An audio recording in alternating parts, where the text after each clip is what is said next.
Welcome to citizens pulse. నేను మీ Rajesh.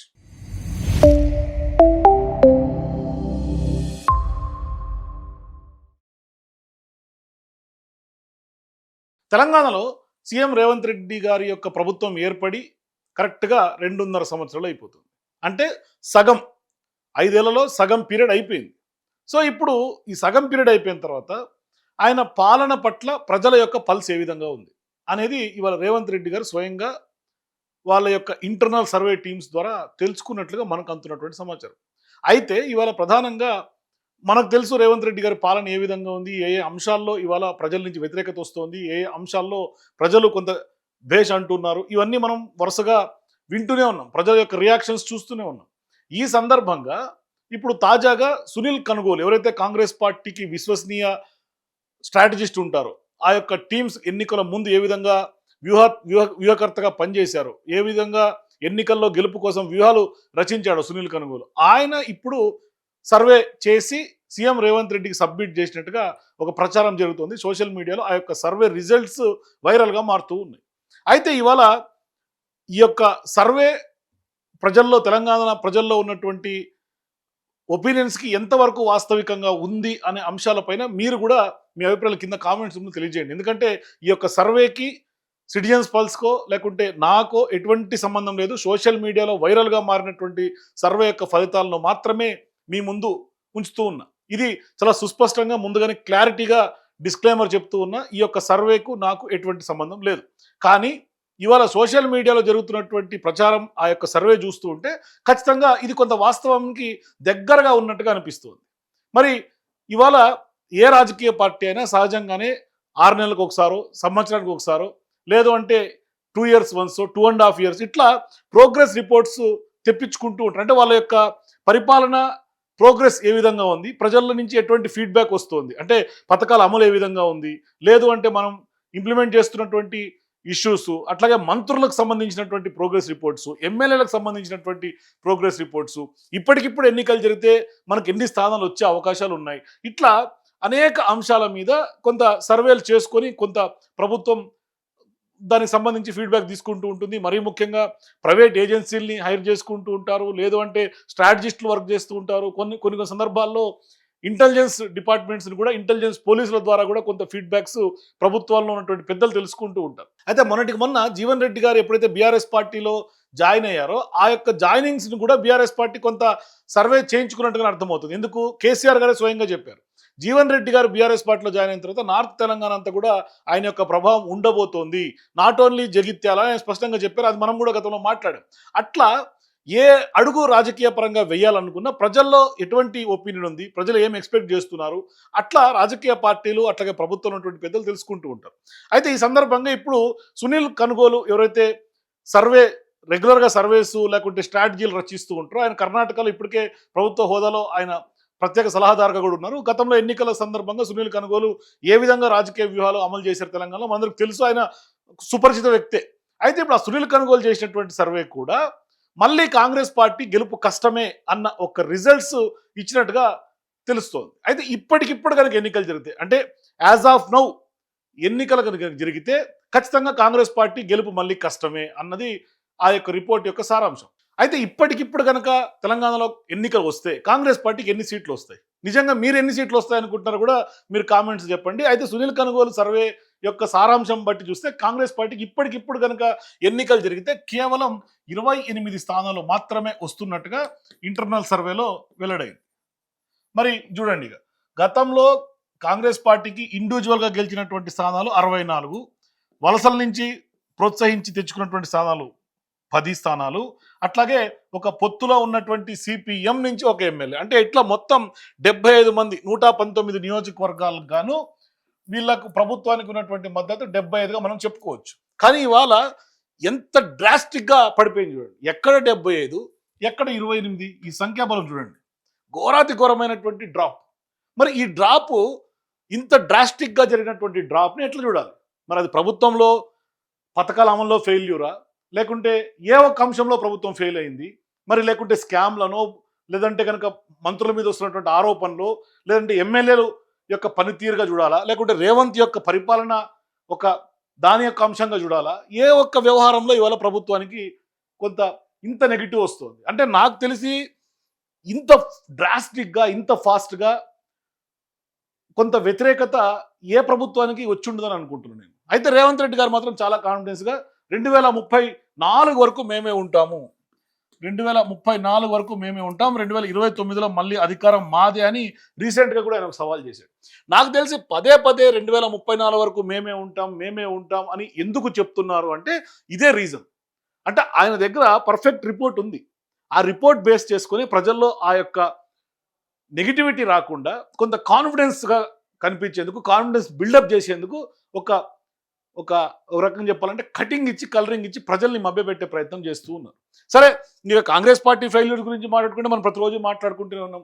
6 గ్యారెంటీల్లో Congress party fail అయింది, రైతాంగం విషయంలో కాంగ్రెస్ పార్టీ ఫెయిల్ అయింది, మహిళలకు సంబంధించి కాంగ్రెస్ పార్టీ ఫెయిల్ అయింది, యూత్కి సంబంధించి కాంగ్రెస్ పార్టీ ఫెయిల్ అయింది, అట్లాగే విద్యార్థులకు సంబంధించి కాంగ్రెస్ పార్టీ ఫెయిల్ అయ్యింది. అంటే ఈ ఒక్క రంగం అనకుండా అది రియల్ ఎస్టేట్ తీసుకున్నా, లేదు అంటే ఇంకా అనేక అంశాలు, ఏ అంశం తీసుకున్నా కాంగ్రెస్ పార్టీ సక్సెస్ ఎక్కడన్నా ఉంది అంటే ఒక సన్నబియ్యం పథకం అనే ఒక్క అంశం తప్ప ఇంకా ఏ అంశంలో కూడా కాంగ్రెస్ పార్టీ ఫ్రీ బస్ ఒకటి, ఈ రెండు, ఆ ఫ్రీ బస్ వల్ల కూడా ఏం నష్టం వస్తుందో మనం చూస్తూనే ఉన్నాం, ఎట్లా కొట్టుకుంటున్నారు. మహిళల్లో కూడా ఫ్రీ బస్సుకు సంబంధించి పెద్దగా ఆశించిన మేర ఒక పాజిటివ్ ఫీడ్బ్యాక్ లేదు. అయితే ఇప్పుడు ఈ సర్వే ప్రకారం కనుక చూస్తే సరే 28 సీట్లు వస్తాయి కదా, మరి ప్రధానంగా ఉమ్మడి జిల్లాలు అంటే గతంలో గడిచినటువంటి ఉమ్మడి జిల్లాలు వారిగా కనుక చూస్తే 10 జిల్లాలు ఉమ్మడి జిల్లాలు. సో ఇప్పుడు ఆ 10 జిల్లాల్లో చేసినటువంటి ఇంటర్నల్ సర్వే ప్రకారం దాదాపుగా 48 మంది సిట్టింగ్ ఎమ్మెల్యేల పైన వ్యతిరేకత ఉందట. అంటే 10 నియోజకవర్గాలకు గాను 48 మంది సిట్టింగ్ ఎమ్మెల్యే, అంటే మొత్తం ఉన్నదే వీళ్ళు కాంగ్రెస్ పార్టీకి సంబంధించి 64 స్థానాలు. ఈ 64లో 48 మంది మీద ఘోరాతి ఘోరమైనటువంటి వ్యతిరేకత ఉన్నట్టుగా తెలుస్తోంది. అంటే ఇంత వ్యతిరేకత రావడానికి కారణం ఏంటి? మరి ఇప్పుడు 99 డేస్ సంబంధించి ఒక యాక్షన్ ప్లాన్లో రేవంత్ రెడ్డి గారు ఉన్నారు. ఆ యాక్షన్ ప్లాన్లో కూడా తిరుగుబాటు స్టార్ట్ అయిపోయింది. ఇవాళ సొంత పార్టీ మీద సొంత పార్టీ నాయకులు తిరుగుబాటు చేస్తున్నటువంటి నేపథ్యంలో ఇవాళ ప్రజల నుంచి కూడా తిరుగుబాటు వస్తుంది. ఈవెన్ మీరు నమ్మరు, ఈ యొక్క ఎమ్మెల్యేల పట్ల వ్యతిరేకతే కాదు, మంత్రుల మీద కూడా, మరీ ముఖ్యంగా సీఎం రేవంత్ రెడ్డి సంబంధించినటువంటి కొడంగల్ నియోజకవర్గంలో కూడా పూర్తి స్థాయిలో వ్యతిరేకత ఉన్నట్టుగా మనకు తెలుస్తుంది. అయితే ఇక్కడ ప్రధానంగా మంత్రుల విషయం కనుక చూసుకుంటే మంత్రులు కూడా ఇప్పుడు నాకు తెలిసి కాంగ్రెస్ పార్టీలో 16 మంది మంత్రులు ఉన్నట్టుగా తెలుస్తుంది. అయితే ఈ 16 మంది మంత్రులు కూడా 8 మంది ఓడిపోతున్నట్టుగా కూడా ఆ యొక్క సర్వేలో చెప్తున్నట్టుగా, అంటే సగం మంది 50% మంత్రులు ఇవాళ వ్యతిరేకత, అసంతృప్తి కొంత ఎదుర్కొంటూ ఉన్నారు. ప్రజల నుంచి వస్తున్నటువంటి వ్యతిరేకత. ఎందుకు మంత్రుల్లో ఇంత వ్యతిరేకత? మంత్రుల వ్యతిరేకత ఎక్కడ వ్యక్తమవుతోంది? 8 మంది మంత్రులు ఎందుకు ఓడిపోతున్నారు? ఇప్పటికిప్పుడు 8 మంది మాత్రమే ఇవాళ ఎందుకు గెలిచే అవకాశాలు ఉన్నాయంటే దానికి చాలా రీజన్స్ ఉన్నాయి. మంత్రులకు సంబంధించినటువంటి వస్తున్నటువంటి ఆరోపణలు, బీఆర్ఎస్ పార్టీ ఇప్పటికే అనేక సందర్భాల్లో చాలా మంది మంత్రుల మీద విత్ డాక్యుమెంటల్ ఎవిడెన్స్ ఇవాళ అనేక అంశాలను ప్రజల ముందు తీసుకెళ్తాం. అంటే వాళ్ళు చేస్తున్నటువంటి స్కామ్లు, వాళ్ళు చేస్తున్నటువంటి అక్రమ వ్యాపారాలు, భూదందాలు, భూ స్కామ్లు, ఇట్లా కాంగ్రెస్ పార్టీని ప్రజల్లో వాళ్ళ యొక్క కాంగ్రెస్ పార్టీ పేరును పూర్తిగా నామరూపాలు లేకుండా చేసి చెడ్డ పేరు తీసుకొచ్చే పనులు కేవలం మంత్రులే ఒడగడుతూ ఉన్నారు. ఇవాళ మంత్రులు పొంగులేటి విషయం తీసుకున్నా, లేదు కొండా సురేఖ గారి విషయం తీసుకున్నా, లేదు ఇవాళ సీతక్క గారి విషయం తీసుకున్నా, ఇంక ఇట్లా చెప్పుకుంటూ పోతే చాలా మంది మంత్రులు ఉన్నారు. మొత్తం 8 మంది మంత్రుల పైన అయితే ప్రధానమైనటువంటి అలిగేషన్స్, ప్రధానంగా చాలా మంది వ్యతిరేకత ఉన్నట్టుగా తెలుస్తుంది. ఇక సిట్టింగ్ ఎమ్మెల్యేలు కూడా చాలా వరకు వ్యతిరేకత కనిపిస్తోంది. ఇప్పటికిప్పుడు ఎన్నికలు జరిగితే కేవలం 28 స్థానాలే వస్తాయి కాంగ్రెస్ పార్టీ కంటే, ఇక అంతకంటే ఘోరాతి ఘోరమైనటువంటి పరిస్థితులు ఇవాళ ఇంకోటి ఉండదు. మరి ఇవన్నీ కాకుండా మరీ ముఖ్యంగా కేవలం అక్రమ ఇసుక తవ్వకాల వల్ల మాత్రమే 10 మందికి పైగా ఎమ్మెల్యేలు ఓడిపోతారనే అంశాలు కూడా ఇవాళ ఇంటర్నల్ సర్వేలో వచ్చినట్టుగా తెలుస్తుంది. అంటే 10 మందికి అబౌవ్ 10%, అబౌవ్ 10 మెంబర్స్ ఎమ్మెల్యేస్ ఇవాళ ప్రధానమైనటువంటి ఆరోపణ ఎదుర్కొంటుంది ఇసుక తవ్వకాలు, అక్రమ ఇసుక తవ్వకాలు. ఈ అక్రమ ఇసుక తవ్వకాలను కూడా గతంలో బీఆర్ఎస్ పార్టీకి చెందినటువంటి నాయకుడు క్రిషాంక్ క్లియర్గా ఎట్లా ప్రభుత్వ లెక్కలను తప్పుదారు పట్టించి వాస్తవిక అంచనాలు, అంటే వాస్తవికంగా జరుగుతున్నటువంటి ఇసుక సేల్స్కి ప్రభుత్వం చూపిస్తున్నటువంటి సేల్స్కి చాలా వరకు కొన్ని కోట్లలో వ్యత్యాసం చూపించి ఆ యొక్క కోట్లన్నింటినీ కూడా ఎట్లా ఇవాళ ప్రభుత్వ పెద్దలు వాళ్ళ యొక్క స్వలాభం కోసం జేబుల్లోకి వేసుకుంటున్న అంశాలను కూడా స్పష్టంగా క్రిషాంక్ ఎక్స్పోజ్ చేశాడు. అట్లాగే మంత్రుల సీతకు సంబంధించినటువంటి అంశం, ఆ యొక్క మొబైల్ ఫోన్ల స్కామ్ కూడా ఎక్స్పోజ్ చేసింది బీఆర్ఎస్ పార్టీ. అట్లాగే రీసెంట్గా ఆర్టీసీకి సంబంధించినటువంటి అంశం, ఒకవైపు సమ్మె జరుగుతోంది, మరోవైపు 600 కోట్ల స్కామ్ బీఆర్ఎస్ పార్టీ నాయకుడు సతీష్ రెడ్డి అది ఎక్స్పోజ్ చేశారు. ఇట్లా చూసుకుంటా పోతే పొంగులేటి అంశం తీసుకున్నా, సీతక్క అంశం తీసుకున్నా, లేదంటే కనుక మరీ ముఖ్యంగా బట్టి విక్రమార్క, ఆయన ఇప్పటి వరకు ఖమ్మం జిల్లాకు సంబంధించినటువంటి మంత్రుల్లో బట్టి విక్రమార్క వరుసగా గెలుస్తూ వస్తున్నారు ఆయన మధిర నియోజకవర్గం నుంచి. కానీ ఇవాళ బట్టి విక్రమార్క కూడా చాలా సీరియస్ అలిగేషన్స్ ఫేస్ చేస్తున్నారు. ఇప్పుడు స్వయంగా బీఆర్ఎస్ పార్టీకి సంబంధించినటువంటి నాయకత్వం కాకుండా కాంగ్రెస్ పార్టీలో ఉన్నటువంటి నాయకులు కూడా ఇవాళ బట్టి విక్రమార్క మీద తిరుగుబాటు చేస్తున్నటువంటి పరిస్థితి. ఒకటి మోత్కుపల్లి నరసింహులు గారు రీసెంట్గా చేస్తున్నటువంటి ఆరోపణ, ఆయన డైరెక్ట్గా 10% మంత్రి 10% కమిషన్ అని ఇవాళ డైరెక్ట్ విమర్శలు చేస్తూ ఉన్నారు.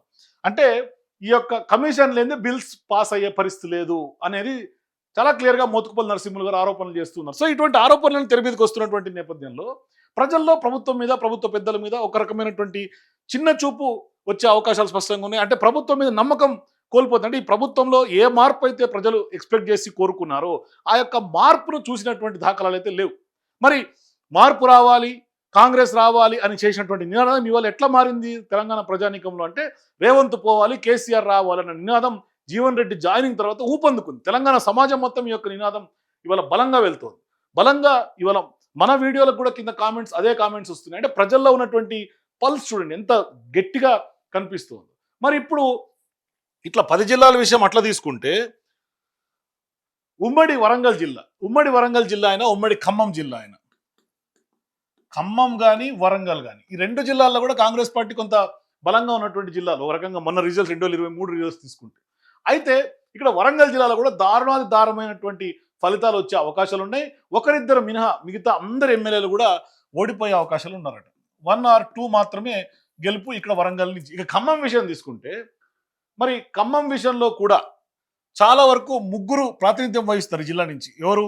బట్టి విక్రమార్క ప్రాతినిధ్యం వహిస్తున్నారు, పొంగులేటి ప్రాతినిధ్యం వహిస్తున్నారు, అట్లాగే తుమ్మల నాగేశ్వరరావు, ఈయన ముగ్గురు మంత్రులు ప్రాతినిధ్యం వహిస్తున్నారు. అదే ఈ ముగ్గురు మంత్రులు కూడా కొంత డేంజర్ జోన్లో ఉన్నట్టుగా కూడా ఈ యొక్క సర్వే యొక్క ఫలితాలు చెప్తూ ఉన్నాయి. అంటే ప్రధానంగా బట్టి ఆరోపణలు ఎదుర్కొంటున్నారు, పొంగులేటి ఆరోపణలు ఎదుర్కొంటున్నారు, తుమ్మల నాగేశ్వరరావు కూడా రీసెంట్గా వెలుగుమట్లకు సంబంధించి అతి పెద్ద డ్యామేజ్ ప్రభుత్వానికి జరిగింది. వెలుగుమట్ల నుంచి, వెలుగుమట్లకు సంబంధించినటువంటి బాధితులు ప్రతిరోజు హైదరాబాద్కు వచ్చి నిరసనలు, ఆందోళనలు, ధర్నాలు చేస్తున్నారు, ఖమ్మంలో చేస్తున్నారు. కానీ కేవలం ఒక 600 మందో 700 మందో బాధితులుగా మిగిలితే ఒక 100 మందికో 130 మందికో ఇచ్చేసి ప్రభుత్వం చేతులు దులుపుకున్నటువంటి పరిస్థితి. మిగతా భూమి అంతా ఇవాళ ప్రభుత్వం కొల్లగొట్టి, అంటే ప్రభుత్వం ఉన్నటువంటి పెద్దలే కొల్లగొట్టినటువంటి నేపథ్యం. సో ఇది జాతీయ స్థాయిలో కూడా చర్చ జరిగింది. మొన్న కేరళ సీఎంగా ఉన్నటువంటి పినరయి విజయన్ కూడా ఇవాళ ఖమ్మం వెలుగుమట్లకు సంబంధించి పెద్ద ఎత్తున పోస్ట్ పెట్టారు. అట్లాగే సిపిఐ, సిపిఎం, వామపక్ష పార్టీలు ఆందోళన చేసినాయి. అంటే రేవంత్ రెడ్డి గారికి ఎవరైతే ఎన్నికల్లో సహకరించినటువంటి వామపక్ష పార్టీలని, ఆ వామపక్ష పార్టీలో కూడా తిరుగుబాటు స్టార్ట్ అయిపోయింది. కూనంనేని సాంబశివరావు గారు డైరెక్ట్గానే ఇవాళ ప్రభుత్వాన్ని విమర్శిస్తున్నటువంటి పరిస్థితి. ప్రభుత్వం ఏం చేస్తుందో తెలియట్లేదని తలలు పట్టుకుంటున్నటువంటి నేపథ్యం. ఇట్లా ఉన్నటువంటి నేపథ్యంలో ఇప్పుడు జిల్లాల పరిస్థితి చూసుకున్నట్లాగే ఉంది, ఉమ్మడి జిల్లాలు తీసుకున్నట్లాగే ఉంది. ఇక అట్లాగే ప్రధానంగా ఇంకొక అంశం ఏంటంటే, ఇప్పుడు 10 మంది నియోజకవర్గాల నుంచి అంటే బీఆర్ఎస్ పార్టీలో గెలిచి కాంగ్రెస్ పార్టీలోకి జంప్ చేశారు. ఈ యొక్క జంపింగ్ ఎమ్మెల్యేలకు సంబంధించి కూడా సీరియస్గానే ఈ యొక్క సర్వేలో డిస్కషన్, అంటే సర్వేలో సీరియస్ ఎలిమెంట్స్ గానే చెప్పాలి. అంటే వీళ్ళ గెలుపు కూడా కష్టమే. ఈ యొక్క 10 నియోజకవర్గాల్లో కూడా బీఆర్ఎస్ పార్టీ మళ్ళీ గెలిచే అవకాశాలు ఉన్నట్టుగా ఈ సర్వేలో ఇంటర్నల్గా తెలుస్తుంది. అంటే ఇక్కడ ఏ అంచనాలు అయితే కాంగ్రెస్ పార్టీ ఎక్స్పెక్ట్ చేసుకొని కాంగ్రెస్ పార్టీలోకి ఈ నాయకులు తీసుకున్నారో, ఇక్కడ కూడా బీఆర్ఎస్ పార్టీయే గెలుపు పొందే అవకాశాలు ఉన్నాయి. 10 నియోజకవర్గాల్లో ఏవేవి చాలా వరకు ఉన్నాయి. ఇటు మనం రంగారెడ్డి విషయం తీసుకున్నా, లేకుంటే రాజేంద్ర నగర్లో తీసుకున్నా, లేదంటే కనుక ఇక మనకు తెలుసు ఆ 10 మంది ఖైరతాబాద్, ఇట్లా 10 మంది నియోజకవర్గాలు ఎవరెవరు జంప్ చేశారు, వాళ్ళ యొక్క ఏ లాభం కోసం వెళ్ళారు, జంపింగ్ ఎమ్మెల్యేలకు సంబంధించినటువంటి ఇష్యూస్ ఏంటి, మరి ఈ యొక్క జంపింగ్ ఎమ్మెల్యేలకు సంబంధించి అంశాలు సుప్రీంకోర్టు దాకా బీఆర్ఎస్ పార్టీ పోరాటం చేస్తుంది. సుప్రీంకోర్టులో ఇప్పుడు తాజాగా వచ్చినటువంటి ఆర్డర్ మీద స్పీకర్ కూడా బీఆర్ఎస్ పార్టీ ఎమ్మెల్యేలే అని తీర్పు ఇచ్చిన తర్వాత హైకోర్టులో కూడా మళ్ళీ అప్రోచ్ అయ్యే అవకాశాలు ఉన్నాయి. బీఆర్ఎస్ పార్టీ ఫైట్ అయితే కొనసాగుతుంది. దీంట్లో నో డౌట్ అబౌట్ ఇట్. దాంట్లో చాలా సీరియస్గానే బీఆర్ఎస్ పార్టీ తీసుకుంది. జంపింగ్ ఎమ్మెల్యేలకి సహకరించే అవకాశమే లేదు. ఒక్క గూడెం మైపాల్ రెడ్డి మాత్రం ముందుగానే జాగ్రత్త పడి ఎట్లాగో స్పీకర్ బీఆర్ఎస్ పార్టీ ఎమ్మెల్యే ఉన్నారు కాబట్టి ఆయన మొదటి నుంచి కొంత బీఆర్ఎస్ పార్టీ లైన్లోనే ఉన్నారు కాబట్టి కొంత కాంగ్రెస్ పార్టీ మీద పెద్దగా ఆయన ఇమిడినటువంటి దాఖలాలు లేవు. కొంత ఆయన బీఆర్ఎస్ పార్టీతో మళ్ళీ ట్రావెల్ చేస్తున్నట్టు కనిపిస్తుంది. కానీ మిగతా 9 మంది ఎమ్మెల్యేలు అయితే మాత్రం పరిస్థితి దారుణంగా ఉంది. కానీ ఇవాళ మైపాల్ రెడ్డి కొంత నియోజకవర్గంలో గ్రిప్ ఉండటం, అట్లాగే కొంత అక్కడ బీఆర్ఎస్ పార్టీకి సంబంధించినటువంటి క్యాడర్ని కూడా ఆయన గ్రిప్లో పెట్టుకుంది. ఎక్కడ కూడా క్యాడర్ చెల్లాచెదురు కాలేదు, ఆయన తోటే ఉన్నారు. కాబట్టి కొంత ఆ యొక్క నియోజకవర్గం మినహా మిగతా అన్ని నియోజకవర్గాల్లో కూడా కొంత బీఆర్ఎస్ పార్టీకి సంబంధించి కొంత వేవ్ ఉన్నట్టుగా సర్వేలో స్పష్టంగా రేవంత్ రెడ్డి గారికి వచ్చినటువంటి ఫీడ్బ్యాక్. ఇక అన్ని విషయాలు పక్కన పెడితే రేవంత్ రెడ్డి గారి సొంత ఇలాకా ఏంటి? కొడంగల్. ఈ యొక్క రేవంత్ రెడ్డి గారి సొంత ఇలాకా కొడంగల్లో కూడా చాలా దారుణమైనటువంటి గ్రాఫ్ ఉంది. ఆ గ్రాఫ్ పూర్తిగా రేవంత్ రెడ్డి గారి యొక్క గ్రాఫ్ డౌన్ అయింది. ఎట్లా అంటే సొంత జిల్లాలో కూడా సేమ్ సిచ్యువేషన్ ఎదుర్కొంటున్నారు. అక్కడ ప్రధానమైనటువంటి అంశం, ప్రజల్ని వేధిస్తున్నటువంటి అంశం భూసేకరణ. అంటే ఇండస్ట్రియల్ పార్క్స్ పేరుతో రైతులకు సంబంధించినటువంటి భూములను ఈ ప్రభుత్వం కొల్లగొడుతోంది అన్న ఒక నినాదం ప్రజల్లోకి బలంగా వెళ్ళింది. కాంగ్రెస్ పార్టీ ఎట్లా వాళ్ళని సప్రెస్ చేస్తోంది. లగచర్ల విషయం నుంచి మొదలుకుంటే వికారాబాద్, ఇప్పుడు తాజాగా వికారాబాద్లో జరుగుతున్నటువంటి ఇండస్ట్రియల్ పార్క్ పేరుతో భూముల కొల్లగొడుతున్నటువంటి నేపథ్యం. అంటే అక్కడ చాలా వరకు కూడా రైతులు గగ్గోలు పెడుతున్నారు. అయినప్పుడు కూడా ఈ ప్రభుత్వానికి పట్టట్లేదు. పెద్ద ఎత్తున ఇవాళ భూములు ఇండస్ట్రియల్ పార్కుల పేరుతో, డెవలప్మెంట్ పేరుతో రైతుల నోట్లో మట్టి కొడుతోంది రేవంత్ రెడ్డి ప్రభుత్వం. దీంతో ఇవాళ సొంత నియోజకవర్గం, సొంత జిల్లాలో కూడా ఇవాళ రేవంత్ రెడ్డి గారి పట్ల పూర్తి వ్యతిరేకత ఇవాళ రైతాంగం నుంచి, అక్కడ ఉన్నటువంటి తెలంగాణ సమాజం నుంచి, ప్రజల నుంచి వ్యక్తమవుతున్నట్టుగానే ఈ యొక్క సర్వేలో ఫీడ్బ్యాక్ వచ్చింది. సో ఇక అంటే మరొక అంశం, ప్రధానంగా కాంగ్రెస్ పార్టీకి ఉన్నటువంటి పెద్ద సెట్ బ్యాక్, డ్రాబ్యాక్ ఏంటంటే అమలు చేస్తున్నటువంటి పథకాలు. అంటే ఈ ప్రభుత్వం అమలు చేస్తున్నటువంటి పథకాలు ఏ ఒక్క పథకం కూడా సరిగ్గా అమలు చేయట్లేదు అన్నది చాలా వరకు మేజర్గా వస్తున్నటువంటి ఫీడ్బ్యాక్. ఏంటి ఆ పథకాలు? చాలా ఉన్నాయి. ఇప్పుడు అమలు చేస్తున్నటువంటి ఫ్రీ బస్సు ఎఫెక్టివ్గా లేదు. అట్లాగా సన్నబియ్యం, మరీ ముఖ్యంగా రైతాంగం ఎదుర్కొంటున్నటువంటి సమస్యలు. రైతాంగం యూరియా సమస్యను చాలా తీవ్రంగా ఎదుర్కొంటుంది. అట్లాగే రియల్ ఎస్టేట్ ఘోరంగా డ్రాప్ అయిపోయింది. అంటే ఏ గ్రామీణ రూరల్ ఓట్ బ్యాంక్తో కాంగ్రెస్ పార్టీ గెలిచిందో ఆ గ్రామీణ రూరల్ ఓట్ బ్యాంక్ కూడా ఇవాళ రేవంత్ రెడ్డి గారికో కాంగ్రెస్ పార్టీకి వచ్చే అవకాశాలు లేదు. ఇప్పటికిప్పుడు ఎన్నికలు జరుగుతాయి. అటువంటి సిచ్యువేషన్స్లో కాంగ్రెస్ పార్టీ ఇవాళ ఫేస్ చేస్తుంది. అంటే గ్రామీణ ప్రాంత ప్రజలు, రైతుల్లో ప్రభుత్వం మీద తీవ్రమైనటువంటి వ్యతిరేకత ఉంది. అంటే ఈ 2.5 years దాని మీద కాంగ్రెస్ పార్టీ గ్రాఫ్ అయితే పూర్తి స్థాయిలో డౌన్ అయిపోయిందని చెప్పుకోవాలి. అంటే ఇక్కడ ప్రధానంగా ఈ అన్ని అంశాలతో పక్కన పెడితే ఈ యొక్క హైడ్రా మీద కూడా కాంగ్రెస్ పార్టీకి సంబంధించి పెద్ద ఎత్తున బిజినెస్ పర్సన్స్ నుంచి కూడా ఘోరమైనటువంటి వ్యతిరేకత వ్యక్తమవుతుంది. అంటే మా యొక్క బిజినెస్లు నడవట్లేదు, మా యొక్క అన్నీ కూడా కుల్లగొట్టారు రేవంత్ రెడ్డి గారు. స్ట్రీట్ సంబంధించినటువంటి వెండర్స్ నుంచి కూడా ఇటువంటి ఫీడ్బ్యాకే వస్తుంది. ఇట్లా చాలా ఫీడ్బ్యాక్. మనం ఈవెన్ ప్రజల్లోకి వెళ్తే కూడా ఒకరిద్దరు మాట్లాడినటువంటి పబ్లిక్ బైట్స్ని నేను మీకు చూపిస్తా. వాళ్ళు చాలా ఘోరమైనటువంటి మాటలు మాట్లాడుతున్నారు. అంటే మేము ఎక్స్పెక్ట్ చేసేది ఇది కాదు, నెక్స్ట్ మా ఓటు కేసీఆర్కే, మేము బీఆర్ఎస్ పార్టీకే ఓటేస్తాం, కాంగ్రెస్కి ఓటు వేయం, మాకు బిజినెస్లు నడిచే పరిస్థితి లేదు, బిజినెస్లో ఘోరమైనటువంటి డ్రాప్ కనిపిస్తోంది, మాకు ఇచ్చినటువంటి హామీలన్నీ కూడా ఏది నెరవేర్చలేదు, మేము మోసపోయాం. ఇవే మాటలే తెలంగాణ ప్రజానీకం నుంచి వ్యక్తమవుతుంది. 3000 పింఛన్ చేస్తా, 5000 పింఛన్ చేస్తాను, అవి లేవు ఇవి లేవు, ఏమి ఇస్తుండు, ఏం సకలనం చేస్తుండే ఆయన ఉన్నోళ్ళని చంపుకుంటా. ఏం చేస్తుండు రేవంత్ రెడ్డి వచ్చినాక సగలానికి సగల వాగవు. నూనె పాకెట్ 200 నూనె పాకెట్ అనయ్య 10 మంది మేము కష్టం చేసుకుంటే వెతబత్తాం. అన్నిటికి రేట్లు ఎత్తున చేత నాసోంటి పేదది అడవిలో పెళ్లి చేద్దామంటే పావులెత్తు బంగారం కొట్టట్లేదు. నేనైతే తప్పకుండా కేసీఆర్ కేస్తాను అన్ని వాటి. కాంగ్రెస్ ఏముందండి అని ఆయన చెప్పిన అన్న అన్నీ ఉన్నాయి, 7 అన్న ఉన్నాయి, ఏమున్నాయి అడుగుతున్నట్లే ఉంది. ఇప్పుడు ఉన్నది అయితే వాళ్ళు ఆడని హైడ్రా అని దాని మీద పేదవాళ్ళకి ఇబ్బంది పెట్టిస్తారు తప్ప ఉన్న వాళ్ళకైతే ఏమి చేస్తలేవు అసలు. దానివల్ల ఇక రియల్ ఎస్టేట్ మొత్తం పడిపోయి బిజినెస్ లేకుండా పోయింది. పాలన అంటే సార్ ఇప్పుడైతే ఎవరికి మనీ ట్రాన్సాక్షన్స్ అయితే లేవు సార్. రొటేషన్ అనేది టోటల్ డంప్ అయిపోయింది. నా దగ్గర కాదు, టోటల్ ఓవరాల్ గా డంపే ఉంది. ఇప్పటికిప్పుడు ఎన్నికలు జరిగితే కాంగ్రెస్ పార్టీ పెద్దగా ఆశించినటువంటి ఫలితాలు వచ్చే పరిస్థితి లేదు. కేవలం 28 స్థానాలకే పరిమితం అవుతుంది. Party graph, Revanth Reddy graph down అయిపోయింది. ఏ మాస్ ఇమేజ్ తో అయితే గ్రామీణ rural vote bank Revanth Reddy గారు అన్నాడు 2023లో కొల్లగొట్టాడో అది ఇవాళ మొత్తం రివర్స్ అయినటువంటి పరిస్థితి సీన్ అంతా కూడా.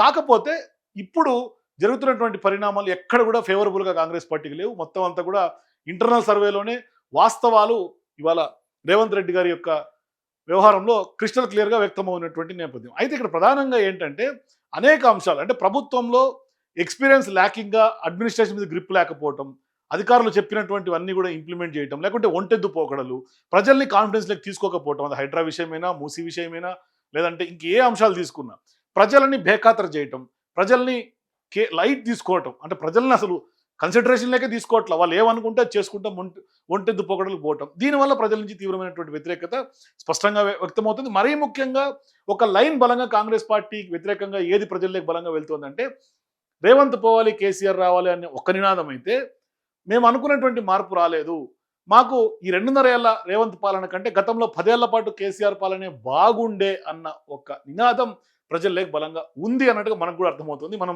ప్రజల్లో తిరిగితే ప్రజలందరూ అదే చెప్తూ ఉన్నారు. సో మీరు కూడా కాంగ్రెస్ పార్టీ ఇంటర్నల్ సర్వేలో ఇచ్చినటువంటి ఫీడ్బ్యాక్స్, వచ్చినటువంటి రిజల్ట్స్ చూసిన తర్వాత నిజంగా రేవంత్ రెడ్డి అయితే ఒక రకంగా షాక్ లేకపోయినట్టుగా కనిపిస్తుంది. మరి మీరు కూడా ఈ యొక్క సర్వే చూసిన తర్వాత మీకేమనిపిస్తుంది? నేను పదే పదే మళ్ళీ చెప్తున్నా, ఈ సర్వేకు నాకు ఎటువంటి సంబంధం లేదు, కేవలం సోషల్ మీడియాలో వైరల్గా మారినటువంటి సర్వేని మాత్రమే ముందుకు తీసుకొస్తున్నా.